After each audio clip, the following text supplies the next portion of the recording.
What's going on, everybody? Captain and Radio here for Baldur's Gate episode 71, the after show. What a freaking roller coaster this has been. Oh my God. Honestly, I sat most of this round out on my ass and still was on the edge of my seat. It was so amazing from the... Oh, I mean, where do you want to start? I mean, where do you want to start breaking this down at, honestly? The part that I start panicking, which is the very, very start. Okay, so there was a coin flip at the very beginning, and that was my coin flip, whether I was going to challenge Theseus or not. Yes.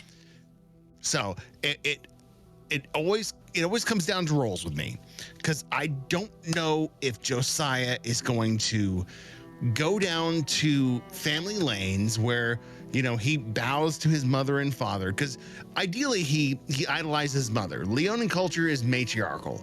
They take their lead from the females. This is all changed with his father and the bringing of the light of Lathander and everything that came after that. So with Josiah, he's conflicted. So he wasn't sure whether or not he wanted to go ahead with what he believes in his heart is right, or what his mother is in his ear telling him, because he knows his mother's soul. Like in his very being, he believes what his mother's soul is and that driving force of their culture. So that roll was quite literally to see if he blindly steps into Lathander's light, or he tests the water and then challenges what he sees. And if you know anything about me and how I roll, from the very first game of saving throws, history always calls heads. So heads is where I go. So the literal stabbing of Heaven's Edge into the light was to see if it corrupted first. And if it did, then it's game on. He's literally throwing Wind Vane at that point. If the light turns necrotic and he sees it corrupt, Josiah is full send. But seeing the light refract, amplify, it's almost a moment of like, I can sneak in closer. And as he does, he plays into it at that moment, but he still has Heaven's Edge in his hand, and he takes a one knee with that staff, knowing in his head what he wants to do. And, you know, I put a lot on one roll for this character, and the fact that it came out 20 was ridiculous. That was literally betting everything I had in savings on this character on one number on the roulette wheel and just letting it spin. But you know what? That's Josiah. That's literally what you've come to love or hate about this character, is that he goes by one choice, one decision, and just backs it. And it came out nat 20. Fucking Pirate Prince, nat 20s. I have to think about what a nat 20 will do in this spot, because I'm not thinking, I'm thinking about you obviously not taking the fucking pledge with Lathander. That's obvious. So I have my avenues for both sides. I haven't quite thought about if you roll a nat 20 with Heaven's Edge. Just didn't think about it. This is why you don't bother to think about it. So at that point, there really is no better time than, if that's the way that Theseus goes, that's the perfect way for Theseus to go. And I love that Theseus went on a 20. Yeah, so it's like, okay, the one thing that we've said from the beginning is that Heaven's Edge, off of the material plane, resists legendary actions. So it can banish. It can banish the biggest of bosses. So you do that ceremony, I have the mask lift up. It's trying to prevent this from going down. It understands whatever's manipulating it. So I want a piece of it to be like, oh, okay, what the fuck? Shatters this this piece, whatever this artifact was, destroys it, and you get Cesius at the same time while he's caught off guard. No need for him on a nat 20 off of surprise and the way Heaven's Edge is. It's easy. You just go ahead and say that's Cesius is gone, and then you go in and we have the whole technical issue. You guys bail me out and explain to everybody again what the hell's happening. We re-import the map because I'm like, we need spatial distance. We couldn't use the one that we had. I'm like, at that point, you guys didn't realize that there was going to be these 6, Cavaliers on the board. So I'm full and ready for the switchover, okay? But not this episode. Okay? So then I import and I bring in, here's the Lathander fight scene. We could get to this spot.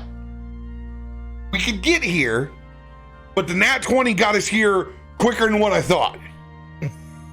So that time that I was down with the technical issue would have normally been bringing everything and setting this scene up. So we had tech plus the whole new scene to load into on top of it. We got there, we got all the shit in, he fucking crits again. The first thing that happens after I take damn near half of his life with Lathander's turn. Oh my God, did you such a brutal fucking first round? Yeah, I mean, he hit a 30 charisma. Like it is a celestial god's card. Like it's a fucking, it is the hardest, one of the, the hardest CR enemy you could pick out in fucking D&D. Like it's the real deal. It's the hard, yo. He rolls that 20 and I'm like, read the card. I'm wanting him to remember, like, know what this does. Like, this is even bigger than what you think. And it changes everything again. So then, once that's done, it is gone. No longer the Lathander disguise. You get the big reveal of Asher's uncle, Cedrus, that's behind this, who's been whispering, and a plot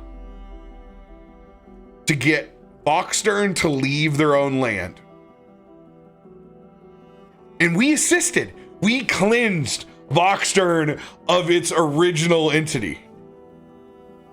But we still had Josiah's father, who'd made this pact, which now was with Cedrus the entire time, trying to get him to move in to Baldur's Gate. And then you find out that they're essentially putting you outside the city. That you're about to become the Prince of Paupers. Yeah. That your 100%. new home isn't inside the city walls. You're the new slumlord. No, essentially, you put Josiah back where he had been, where we met him at the beginning. Yeah. The Prince of the fucking Southfoot, where he knows everybody, he knows all the scams, and you're feeding on the dregs. Yeah. I picked up on that from the get-go. It's like, this is not a return back to where I've been. We are moving forward from this point. Now you understand Cesius's role. He was increasing his underworld by twofold. 100% return be nothing but, crime and homelessness and just awful. Crime, grime, and slime. All of it. And it would displace all of those Leonin and turn them into their own just awful cast, essentially.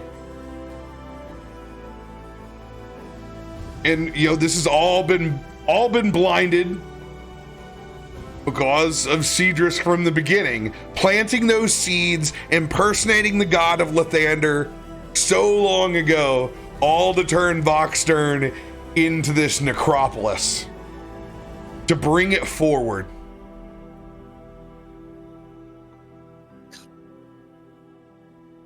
And then you finally got to see the bride, the Duchess, who's long been gone. who's been a mummy lord for who knows how long. So I'm curious because we've been mentioned to this a couple of times. How does this tie into the Diamond Eyes campaign? Now these folks don't. The alien that you guys woke up at the bottom of the fucking ocean did. That's the Crasslander, yeah. But this this necropolis does not. They don't know anything about Cedrus, and that's distinctively Baldur's Gate story. So funny thing is, my story of heroism was going to be about our undersea voyage and that whole arc. And I was 100% prepared to tell a tale if Mom would have let me. Mom was not impressed by your behavior whatsoever. You and Dad could have your own fucking war at the end. I enjoyed my words. Dude, you played it off so brilliantly too, because I was ready. Like, we're gonna infuse some true Leonin culture in this. We're gonna talk about wars and battles and things and songs of victory, and she shut it down. And there was nothing I could do because Josiah ultimately will say, "Well, fuck you, Dad. I'm gonna tell that story." But his mom, if she tells him no, she's gonna be like, "Okay, Mom, I'll wait till later."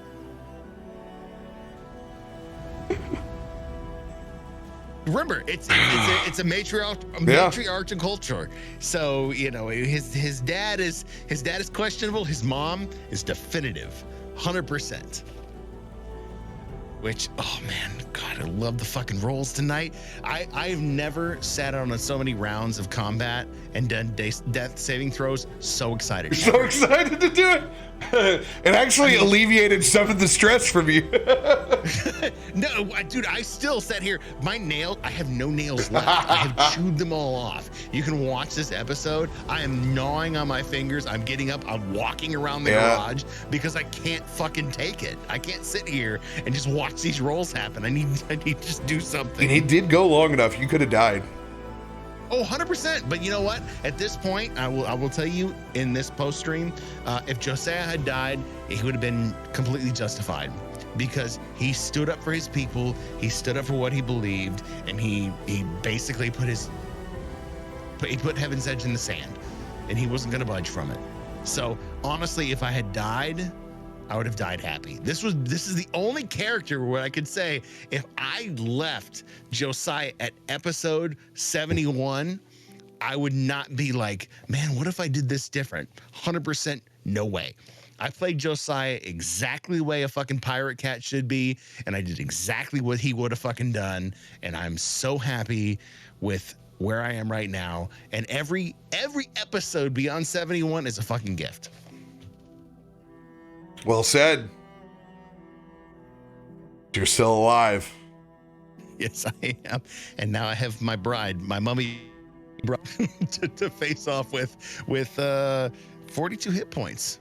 When I'm usually a comfortable 100 and at least 102. I am sad that I have no red wedding. No JRPG wedding for me this time.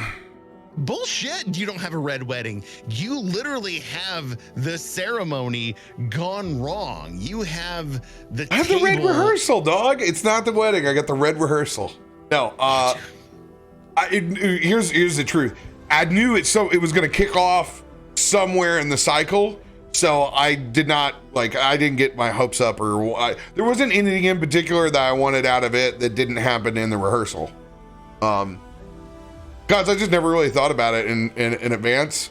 The baptism, you getting baptized at the rehearsal is what I love. Having you to make this forced decision on what you're gonna do. That's what really leads to the drama. Flipping the coin, making the choice. Back-to-back 20s, and then a 1 on the other side, and shit rolled y'all's way. Except for me, I only had one good roll the entire night. Dude, for my crit heal. You fucking critted a heal. Let's go. You critted a heal. And dude, you hit your starboard twice. Nobody mattered more when it mattered less. Jinrid. My ass. You came in clutch where it was needed. Oh man, it was wild. Jen doing what Jen does that makes Josiah smile. So close to getting the squid. So close to getting you Squidward. I tried to reincarnate you. I don't really want to be Squidward. I'd rather be Mr. Krabs. Mr. Krabs. So I was thinking, I was like, to work on that grill. I almost turned you into a giant crab. God help us all. Here it is, man. Now we're in it. I mean, this is kind of that big final push. It's here to the necropolis. Oh my God. I wish I had more health and more potions. We got to get through this mummy. Get through this fucking mummy. Then we can fucking get a fucking breather in. Then we gotta fucking kill Asher's fucking uncle. Where's my Funkle? Powell! I need your ass on this one. Yeah. There's gonna be a whole bunch of people we're checking in on next episode. Chikios, Yukaida, Waith, Uncle Pal, your mom. Hey man, what about everybody with the Grateful Bread, man? Grateful Bread's looking up and going, oh man, I'm gonna need some more for this. There's a lot of deadheads up there, man. You better brew some of that triple IPA because everything I'm growing in the back, I don't think it's gonna take for what's going on over Baldur's Gate right now. How brutal, man. Finds out that his fucking uncle killed his family. Do you have that art handy, by the way? Because I have never been so smitten over character art since probably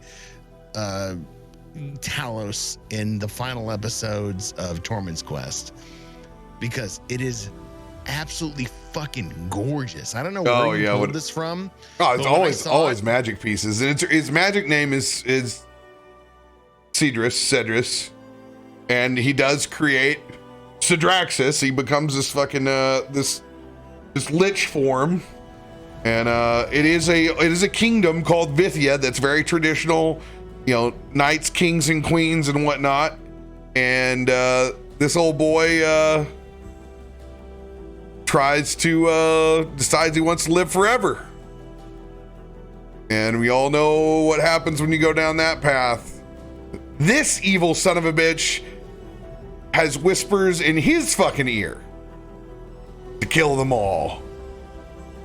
So what is once man becomes this fucking fiend, hulking giant, and I love it. Like, I have never been so interested but yet so afraid of a character as when you pop this art up, and I love it. I can't wait, but I can for us to get to him. Just everything that's there, I can see the backstory and the look in his eyes and his eyebrows and just his entire demeanor. I live this character, and I cannot wait for him and Asher to have it out together with the rest of us. Cedrus, aka the Traitor King. Oh God, such a good name. So we're going up a real deal fucking lich. Cedrus was once the good and righteous king of Vithya during the early years following the Sundering. It's unknown exactly what he fell from grace, but when demons tempted him with dreams of power, he submitted. Cedrus handed thousands of innocents over to the demons, killed his own family and advisors, and performed a dark ritual to allow his consciousness to continue into unlife. Vithya's paladins, unable to stop the fallen monarch, fled the kingdom. And the ancient Vithian word for traitor is Grixis.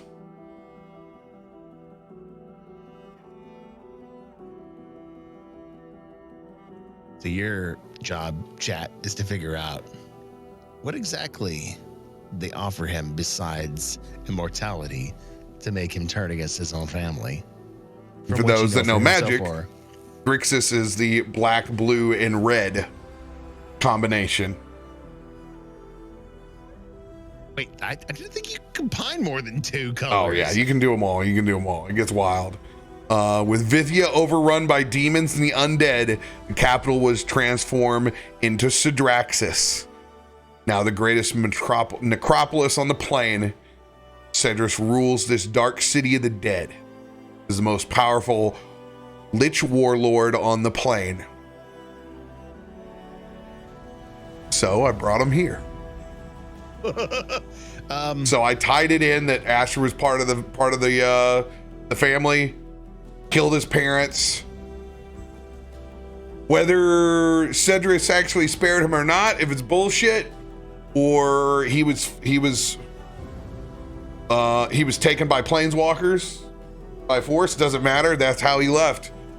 Planeswalker from Vithya took Asher and brought him to where he was raised outside of Vithya, unknowing of his royal lineage or his mother and father. My God, I'm just sorry. I'm flashing back to the beginnings of Baldur's Gate, where he was this naive rube, but yet he was on the same level as Josiah, who was playing him from his first meeting. Oh God, that is fucking ridiculous. I've had this piece of artwork since then. I've had Cedrus since then. Long time, man. Dude, I'm so excited. I'm like, don't get me wrong. I'm scared out of my mind, considering that I spent this last episode mostly dead. But I mean, I cannot wait to face this guy. I cannot wait for us to get to the heart of the darkness in the darkest city. The heart of the darkness in the darkest city is your hometown turned into the necropolis of Sidraxis, which was always coming to Baldur's Gate. So the heart of the darkest city, the darkest area, is the necropolis floating over Baldur's Gate. And I mean, Voxstern is gone. It's, I mean, once we cleared the demon devil out, he's basically had roughshod over it. I imagine that was what that one role that Asher had that we couldn't see the other side of. When we vamped out, he basically moved in, took over, devastated it, and brought it to his own order. Yeah, once you cleared it out for him, yeah, then he used it as the portal. He needed sacrifices. You guys sacrificed all of that darkness energy is what gave him the ability to pull Sidraxis into the material plane. Oh. Fuck. And so then on top of it, it's like, okay, then I'm just going to start taking my necropolis. I'm just going to start going around and soaking up the souls.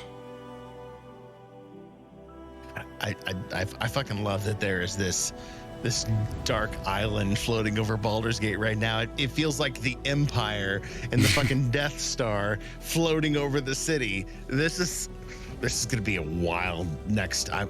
We would say we'd probably get 12 episodes from here on out, or 10. I bet we'd finish right before Christmas. Oh my God. Oh! Yeah. Dude, all right, put it in this perspective. Our next episode is in November. Yep. We got like 7 episodes left. Maybe 6. That's 6. That's 7. Strap in for the rest of this. It's going to get good. First time running a real in-level fucking in-game lich, man. We'll see. We will see. A Google search. What is lich? Oh. Hell yeah, man. I'm pumped. Dude, well, what a story, well done, baby. Campaign. I mean, you have to admire a DM who can keep the players on their edge of their seat in terms of playing their character, their story, and what the fuck is coming next. And that guy right there, he's got it. Fucking got it. you're getting the pieces. Once you got to Voxturn, you started getting the pieces and started to see, okay, where the fuck is this going? I had a feeling deep down inside me that Voxturn was kind of a red herring for something bigger. And I think we're starting to see that bigger picture now. It's not about this island culture. It's not about this Voxturn days. It's about that guy right there and his taking over. Oh, it's going to be some good episodes over the next couple of months. It is. Oh, 2 months or less. Appreciate y'all supporting us in that top tier. It means the world to us. We love you all. We'll see you guys on the other side. Good night. Love you.